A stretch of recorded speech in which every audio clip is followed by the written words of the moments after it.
Hey there, welcome back to What's Your Take? I'm Wyatt Spalding, and let's get started on NFL Week 3. The biggest game of the week for NFL Week 3, it was the Rams versus the Buccaneers. The Rams won 34-24. The Rams looked great on offense and defense all the way around. Right now, they look like the best team in the NFL right now. Yes, is it too early to say that? Probably, but I'm going to say it anyway. They look like the favorite in the NFL right now against the defending Super Bowl champions. Aaron Donald had 3 tackles, 1 sack. Linebacker Kenny Young had 10 tackles, 8 were solo tackles. Matthew Stafford went 27 for 38, 343 yards, and 4 touchdowns against this Buccaneers defense. Deshaun Jackson had 3 receiving yards for 120 yards and 1 touchdown. Him and Stafford hooked up on a 75-yard touchdown, was the longest one he had. Cooper Kupp had 9 receptions for 96 yards and 2 touchdowns. Like I said, all in all, you can see right here, Rams are not just a one-dimensional team, offense or defense. Now that they got Matthew Stafford on trade, and they are looking good right now. It's not just about the Rams defense to carry them anymore. They are solid on both ends. Watch out. I don't know if anybody can stop this team right now. Alright, the Buccaneers. Tom Brady went 41 for 55, 432 yards, 1 touchdown, 1 rushing touchdown, and this is why you know the Rams defense is elite. They held the Buccaneers to only 35 yards rushing, and guess who their leading rusher was? Tom Brady. What? Tom Brady can't be a leading rusher. He can't run. He had like a 1-yard touchdown score. He barely ran anything. You let Tom Brady be your leading rusher for the team? Come on, Buccaneers. Come on, offensive line, you got to block. But credit to the Rams defensive line for holding the Buccaneers to only 35 yards rushing. Mike Evans had 8 receptions for 106 yards for the Buccaneers. Linebacker Devin White had 7 tackles, 4 of them were solo tackles. The Rams had 407 yards passing, but the Buccaneers beat them in this category. They had 446 yards passing. Like I said, the Bucs only had 35 yards rushing to the Rams 76 yards rushing. All in all, great game. Good to see these guys down the road in the playoffs. And I thought it was a pretty good game. Yeah, it was a 10-point game, but I think it was a back and forth, and I think it lived up to the hype. The second biggest game of the week was Chargers versus Chiefs. The Chargers beat the Chiefs 30-24. Justin Herbert went 26 for 38, 281 yards, and 4 touchdowns. Austin Eckler had 11 carries for 55 yards for the Chargers. Mike Williams, 7 receptions for 122 yards and 2 touchdowns. The Chiefs, Patrick Mahomes, went 27 for 44, 260 yards, 3 touchdowns, and 2 interceptions. Now that's good, and I'll get into the turnovers here in a bit. Clyde Edwards had 17 carries, 100 yards, 1 receiving touchdown, but he did fumble the ball. And then Travis Kelce had 7 receiving yards for 104 yards, but did not find the end zone. We needed him to find the end zone, and they couldn't get him in there. The guys that scored were Hardman had 1 touchdown. Jody Froston had 1 touchdown. And then, like I said, Edwards scored on a touchdown. So, they couldn't get Tyreek Hill in the game. That's the thing. You want to win against good teams like the Chargers, you got to get your best players involved. And credit to the Chargers defensive backs for holding Tyreek Hill to only 5 receptions, 56 yards, and a fumble. So Edwards fumbles, Tyreek fumbles, Mahomes had 2 interceptions, 2 fumbles, 2 interceptions. You can't win against good teams like the Chargers when you have 4 turnovers. The Chargers are not a borderline. Will they make the playoffs? Will they not? I think they will make the playoffs.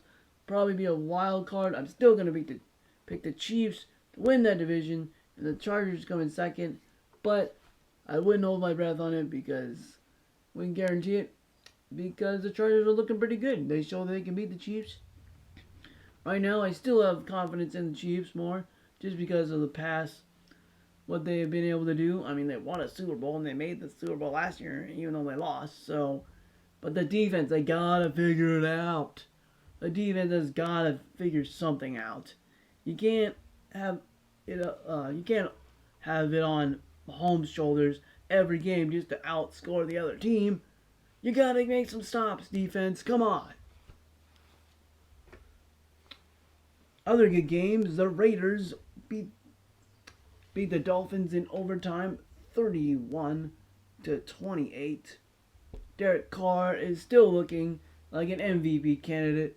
He went 28 for 43, 386 yards, 2 touchdowns, 1 interception. Clarkson, the kicker for the Raiders, kicked the field goal to win it at the end. Now, the Dolphins, I don't know if I was a Tua fan. And I know and honestly, the facts are saying that Tua's not looking good. I'll still stand behind him, but they did look better without him. We'll have to see what they do down the road. The Raiders, the question is, yes, they can play good in September and most of October. But can they play good for the end of October and into November? Usually around Thanksgiving is when they collapse and do bad and become a 500 team. I'm going to keep saying that until Thanksgiving gets here, and they can prove to us that they are a good team and maybe even a playoff team. But man, that division, you got the Chiefs, you got the Chargers, and you got the Raiders looking good. The Chiefs are in last place. They're 1-2. The Broncos look better. I mean, jeez. That's going to be a race for the playoffs, and we'll have to see what those 3 teams, even the Broncos, can do. But we'll just have to wait and see. Other games, the Vikings beat the Seahawks 30-17. Kirk Cousins actually could get the win and put up the numbers this time. He is looking good, I will say that. Have I doubted Kirk Cousins? Yes, I have. Not because he can't put up numbers, but because the Vikings cannot win consistently. But they did this week. Kirk Cousins went 30 for 38, 323 yards, and 3 touchdowns. That is great, especially since they got the W. He is looking great throughout the first 3 games, even though they've only won 1 game and lost 2.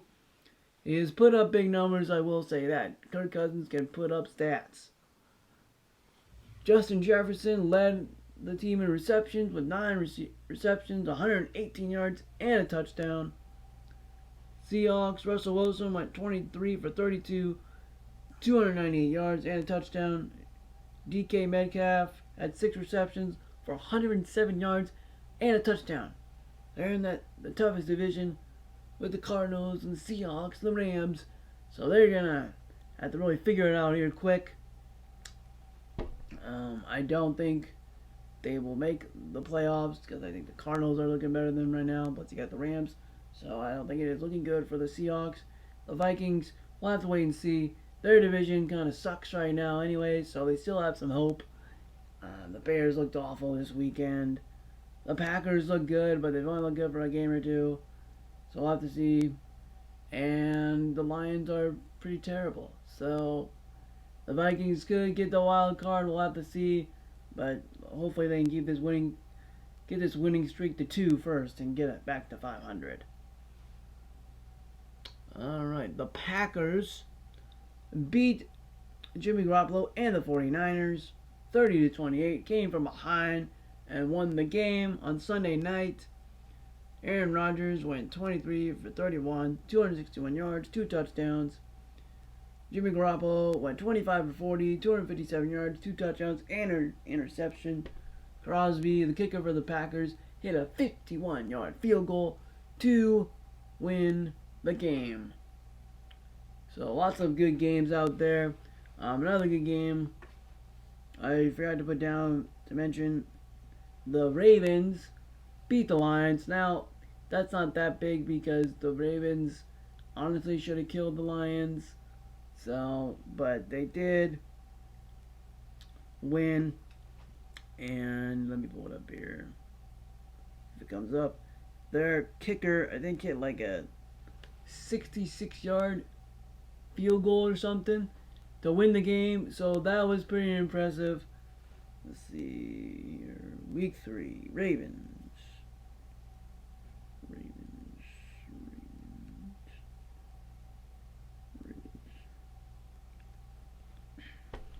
Pull it up here. Yep.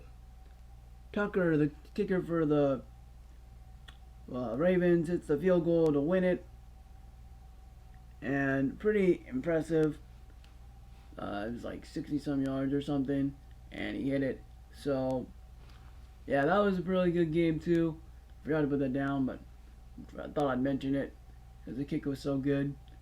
So, another good week in the NFL. Right now, you got the Bengals and the Jaguars going up against each other. Trevor Lawrence and Joe Burrow. If you remember the national championship game back in 2019, their teams obviously were way better than the teams they play on right now.